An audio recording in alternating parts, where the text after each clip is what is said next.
All right, let's look at this review. Very similar to what we did in class today. And we are just going over factors, multiples, prime and composite, just to make sure we understand what those things are. So 16 has actually 5 factors. So of course 1 in 16 is an even number. So what it would be 2 and also 8. And 16 is a square number. So 4 is the square root of 16 is what we call it. Those are the factors. Multiples of 16, well, I'll list more than 2 just as an example. 16, if you double it, 32. You could also have 160.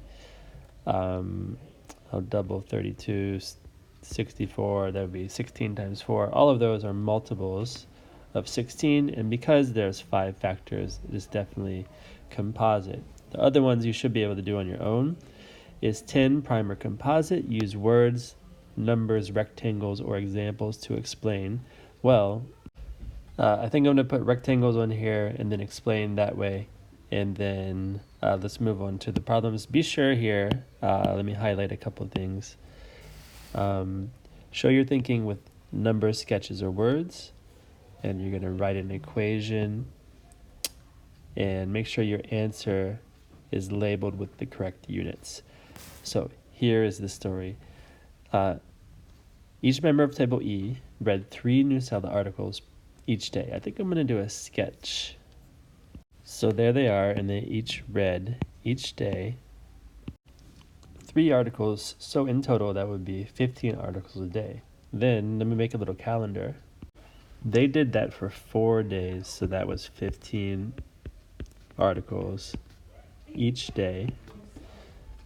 So you multiply those or add those together, and that's how you get your answer. And it would be, whatever your answer is, it's going to be that many articles. And I'm going to give you a hint for your equation. You want parentheses, and I have to start with 5 students times 3 books. And then you're going to multiply that by the number of days for your answer. Let's look at the last one. And you have students who brought 12 candy canes to school, 3 of them. So there are the generous students, and they each brought 12 candy canes to school, right? And that's going to be your first total number of candy canes.